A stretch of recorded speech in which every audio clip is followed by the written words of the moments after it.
Bismillahirrahmanirrahim. Assalamualaikum warahmatullahi wabarakatuh. Alhamdulillahirabbil alamin. Wassalatu wassalamu ala asrofil anbiya'i wal mursalin wa ala alihi wa sahbihi ajma'in. Asyhadu an la ilaha illallah wa asyhadu anna Muhammadan abduhu wa rasuluh. Allahumma shalli ala Muhammad wa ala ali Muhammad kama shallaita ala Ibrahim wa ala ali Sayyidina Ibrahim wa barik ala Muhammad wa ala ali Muhammad kama barakta ala Ibrahim wa ala ali Ibrahim fil alamin innaka Hamidum Majid. Ya ayyuhal hadirun ittaqullaha haqqa tuqatih wa la tamutunna illa wa antum muslimun. Amma ba'du. Ya ayyuhal hadirun, Faqala Allah Ta'ala fil Qur'anil Karim. A'udzu billahi minasyaitonir rajim.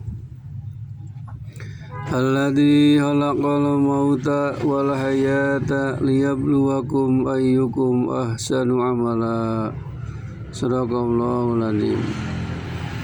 Saudara-saudaraku yang dirahmati Allah Subhanahu wa taala,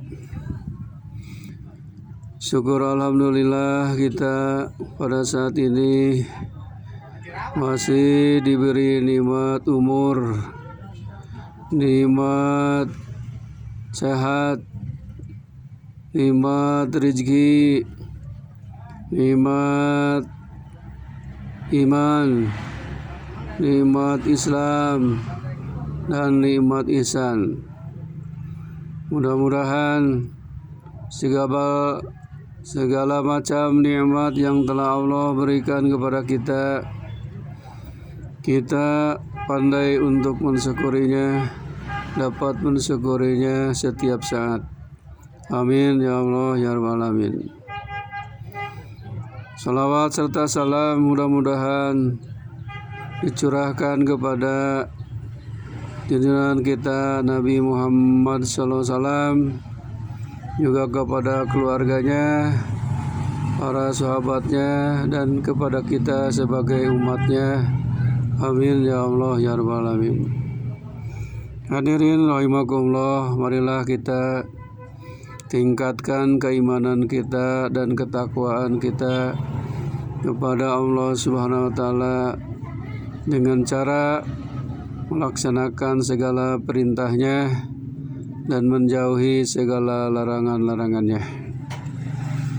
Tidak ada salahnya pada saat ini marilah kita memohon kepada Allah SWT, mudah-mudahan kita semua diberi kesehatan lahir dan batin, diberi kesehatan jasmani dan rohani untuk bekal beribadah kepadanya.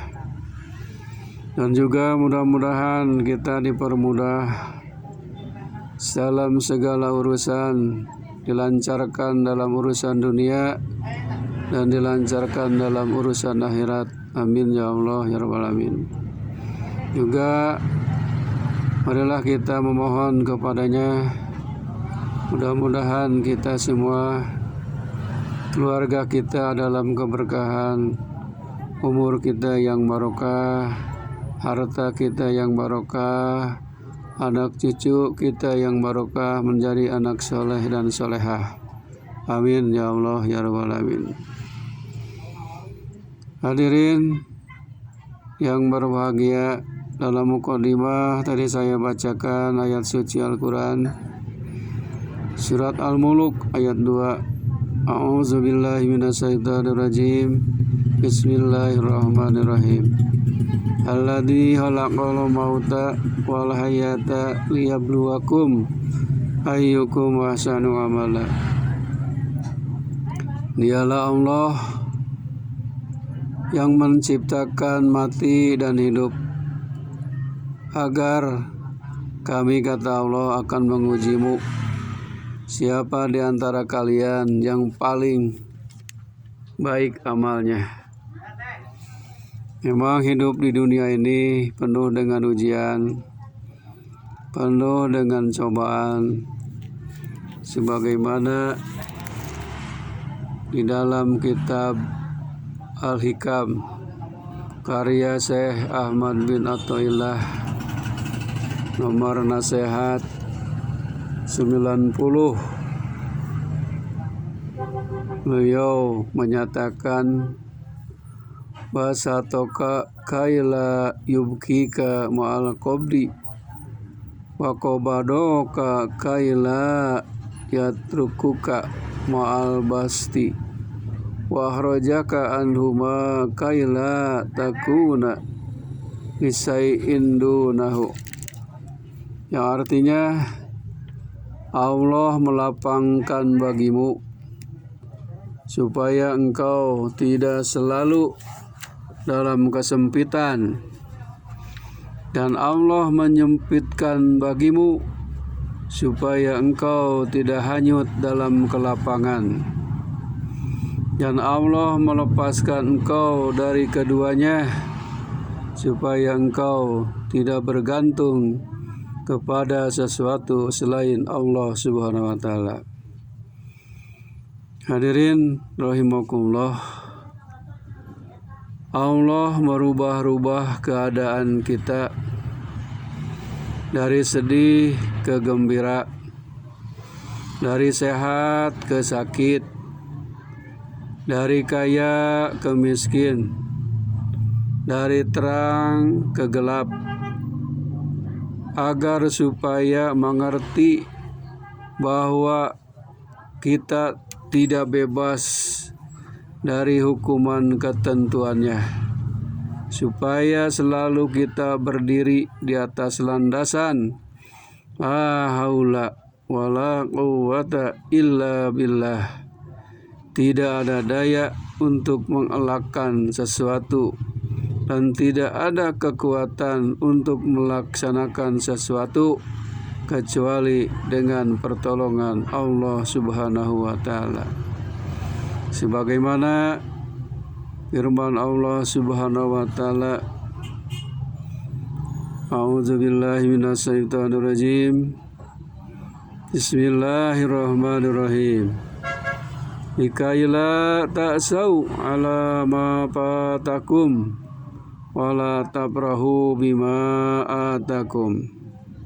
Artinya, supaya kamu tidak sedih atau menyesal terhadap apa yang terlepas dari tanganmu, dan tidak gembira atas apa yang diberikan kepadamu.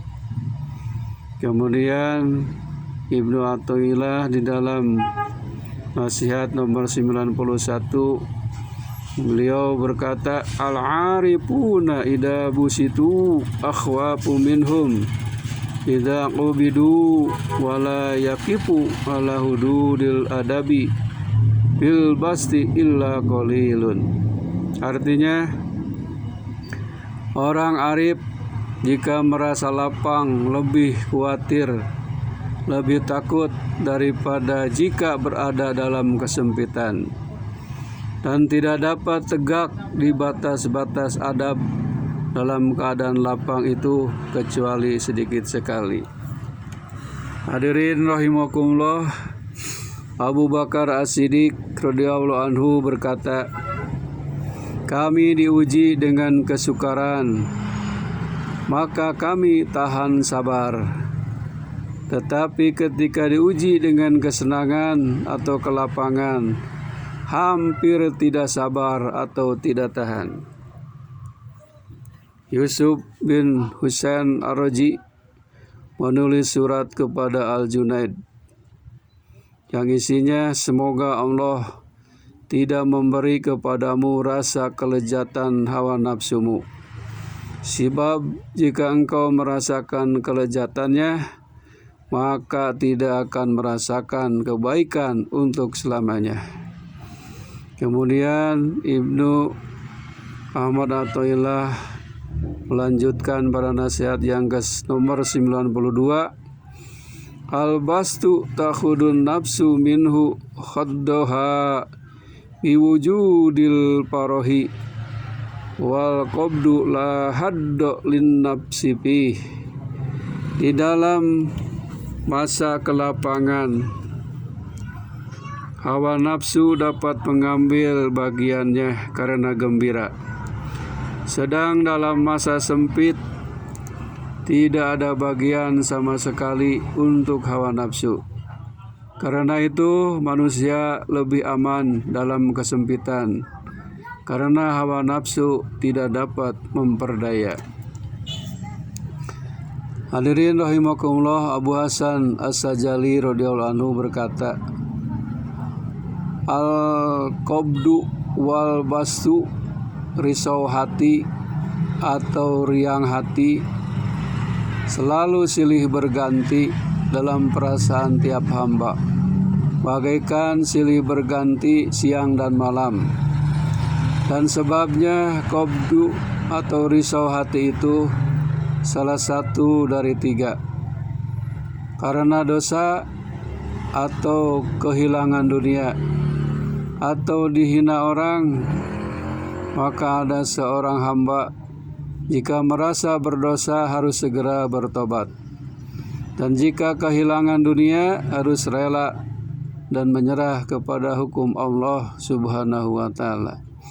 Dan bila dihina orang harus sabar, dan jagalah dirimu jangan sampai kamu merugikan aniaya orang lain. Dan apabila terjadi qabdun atau risau hati itu tidak diketahui sebabnya, maka harus tenang menyerah. Insya Allah jika tenang menyerah, tidak lama akan sirna masa gelap dan berganti dengan terang. Ada kalanya terang bintang, yaitu ilmu, atau sinar bulan, yaitu tauhid, atau matahari, yaitu ma'rifat. Tetapi jika tidak tenang di masa gelap atau risau hati, mungkin akan terjerumus dalam kebinasaan. Hadirin rahimakumullah, adapun dalam masa riang hati atau gembira, maka sebabnya adalah 1 dari 3. Karena bertambahnya kelakuan ibadah atau taat, dan bertambahnya ilmu ma'rifat, atau karena bertambahnya kekayaan atau kehormatan. Dan yang ketiga, karena pujian dan sanjungan orang kepadanya. Maka adab seorang hamba jika merasa bertambah taat ibadahnya dan ilmu ma'rifatnya, harus merasa bahwa itu semata-mata karunia dari Allah. Dan berhati-hati jangan sampai merasa bahwa itu dari kerajinan sendiri. Dan jika mendapat tambah keduniaan, maka ini pula yang harus dianggap bahwa itu semata-mata karunia Allah, dan harus waspada jangan sampai terkena bahayanya. Adapun jika berupa pujian sanjungan orang kepada kita, maka kehambaanmu mengharuskan bersyukur kepada Allah yang telah menutupi kejelekan kita, sehingga orang-orang hanya mengenal kebaikan kita semata. Rubbama atoka pamana'aka wa rubbama mana'aka fa'atoka. Ada kalanya Allah memberi kepadamu kekayaan, kesenangan dunia, tetapi tidak memberi kepadamu taufik hidayahnya.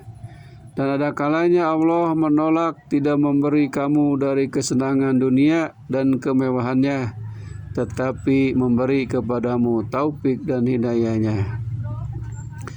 Muhyiddin Ibnu Arabi berkata, jika ditahan permintaanmu, maka berarti engkau telah diberi. Dan jika segera diberi permintaanmu, berarti telah ditolak dari sesuatu yang lebih besar. Karena itu, utamakanlah tidak dapat daripada dapat. Dan sebaiknya seorang hamba tidak memilih sendiri, tetapi menyerah sebulat-bulatnya kepada Allah yang menjadikannya yang mencukupi segala kebutuhan. Ibnu Athilah mengatakan, mata patahalaka babal fahmi fil man'i adal man'u ainal atoi. Apabila Allah membukakan bagimu pengertian paham tentang penolakannya, maka berubahlah penolakan itu berarti menjadi pemberian. Hadirin rahimakumullah, apabila Allah telah memperlihatkan kepada kita hikmah kebijaksanaannya dalam apa yang dijauhkannya dari kita, maka itu berarti suatu karunia Allah kepada kita, sehingga terasa oleh kita keselamatan dunia dan akhirat.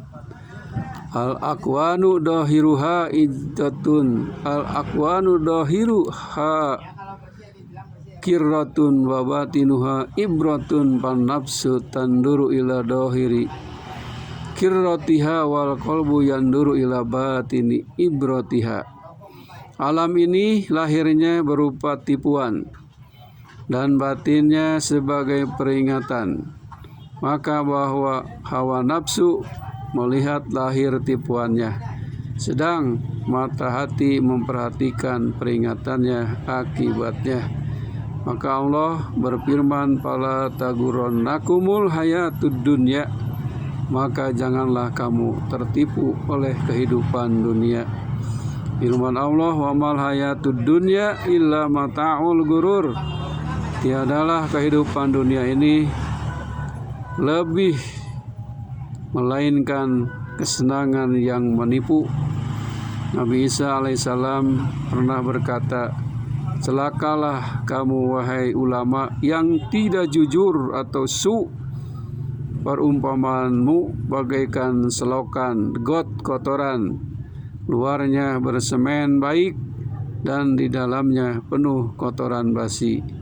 In aradta ayyakuna laka ijun la yafna fala yasta'ijanna bi ijjati yabna. Jika engkau ingin mendapatkan kemuliaan yang tidak rusak, maka janganlah membanggakan kemuliaan yang rusak. Kemuliaan yang tidak rusak hanya kemuliaan dengan Allah, bersandar diri kepada Allah, sebab Allah kekal tidak rusak. Adapun jika berbangga dengan kekayaan, kebangsaan, kedudukan, maka semua itu palsu, rusak dan tidak kekal. Maka siapa yang bersandar berbangga dengan kepalsuan bayangan, maka pasti binasa dan rusak bersama dengan apa yang dibanggakan itu. Hadirin rahimakumullah, mudah-mudahan nasihat dari Ibnu Athilah ini dan ayat Al-Quran surah Al-Mulk ayat 2 tadi menjadi ibrah, pelajaran bagi kita semuanya, bahwa hidup di dunia ini tidak akan selamanya. Hidup di dunia ini penuh dengan ujian, penuh dengan cobaan. Kita dikasih senang harus bersyukur, dikasih musibah harus bersabar. Sebab semuanya la haula wala quwata illa billah. Tidak ada daya dan kekuatan, hanya kepada Allah Subhanahu wa ta'ala kita bertawakal. Mudah-mudahan hadirin yang mulia, kita ini semuanya mendapat hidayah, taufik, inayah Allah Subhanahu wa ta'ala, dan mudah-mudahan kita semua dijauhkan dari segala macam fitnah yang akan menyengsarakan hidup kita di dunia dan di akhirat. Amin. Ya Allah ya Rabbal Alamin. Rabbana atina fid dunya hasanah wa fil akhirati hasanah wa qina adzabannar. Subhana rabbika rabbil izzati amma yasifun wa salamun alal mursalin walhamdulillahi rabbil alamin. Wabillahi taufiq wal hidayah. Wassalamualaikum warahmatullahi wabarakatuh.